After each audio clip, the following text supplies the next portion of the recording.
Hey everyone. All right, so I just wanted to hop on really quick and talk about how to distinguish your intuition when your intuition is speaking to you and your psychic self is opening. How to know that it is your intuition and it is your psychic self and that it's not just your mind. The first thing that you need to know is you need to trust. That is number one. You can't question it. So I'm going to give you two examples that happened to me. This happens to me all the time now, and it wasn't until I began to trust that I really realized how psychic I am. So the first thing that happened to me a couple of weeks ago was I got into my car and something didn't feel right. It was like an eerie feeling. Okay, so I looked down and you know that knob, that cigarette lighter thing? I didn't even know they still had cigarette lighters in the car. I didn't know I had one. But the little the top thing was taken off and it was just like sitting there, and I was like, that's weird. So then I checked my car. My first intuition was my car got broken into. So then like I looked in the glove compartment and I looked, everything was fine. So I thought, okay, but the feeling that I was getting was eerie. Like I felt like somebody had been in the car, but nobody had been in my car. Nothing was taken, okay? Nothing. So I popped that little lighter thing back on and I took note of it. But I didn't take note of it enough because that eerie feeling turned into reality. Just a couple days ago, my car actually got broken into, and I didn't have much in the car anyways because I've just been I don't keep a lot in my car, but I did keep like this little perfume that I liked because I like to smell nice. So when I'm in the car, I like to spray the car. I like to spray myself. And I had like this nice stone, a pyrite stone in there. They took that. I had just bought my phone charger. They took that. So the point of this is, though, that eerie feeling was not, I was linking into dimensions. So that eerie feeling that I was having, that somebody had broken into my car, like I could feel the energy. I felt like somebody was in my car, but there was nobody in my car, and but there wasn't. So I was feeling the energy of that person. So the person has probably been in our neighborhood because a whole bunch of other cars got broken into, and there have been a lot of break-ins in our area. So I'm guessing that person has been around my car quite a bit because I could feel their presence. And you know what's interesting? So my car got broken into, like a week and a half after I felt the presence. It got broken into. They took everything in the car.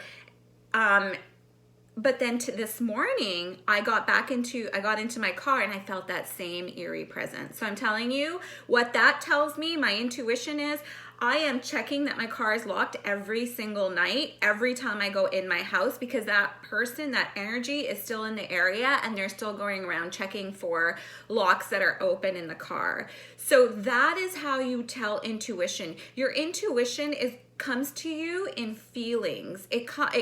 And you can't describe where the feeling's coming from. It's just like, something's off right now. That's how it feels. And you know it's not your mind because there's no fear associated with the feeling. For me, it was just a little bit of like confusion and a little bit of eeriness, like, oh, somebody's in here, or what the heck's going on? And then I looked around, everything was fine, but there was no fear, you see. So what I should have done is the first time I felt it, I should have really gotten on locking my car door. I lock it all the time anyways, but you know, sometimes you just have a ton of groceries in your hand, or Armand's got all his football equipment or basketball equipment, and I help him, and you forget to click the button.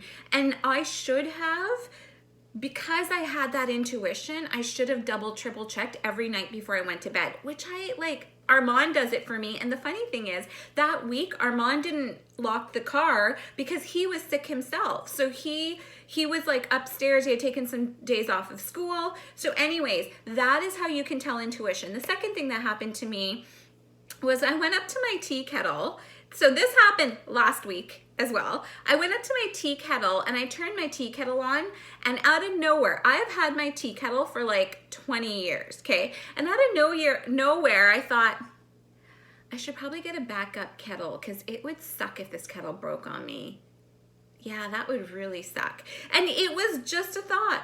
And I was like, whatever, okay, turned my kettle on and it worked. This morning, I used my kettle last night. I had my last cup of tea, and that kettle warmed it up at 9 p.m. last night. I get up this morning to make myself some tea. I go to turn the kettle on, and guess who's not working any longer? My tea kettle. And did I listen to my intuition? That thought that kind of came up on me a week prior, trying to warn me this might happen, maybe get a backup kettle because you can't live without your hot water. Did I go get the backup kettle? No, I didn't. I didn't get the backup kettle. So the moral of the story and this vlog is, this is how your intuition starts to open up. This is how your psychic senses begin to open up.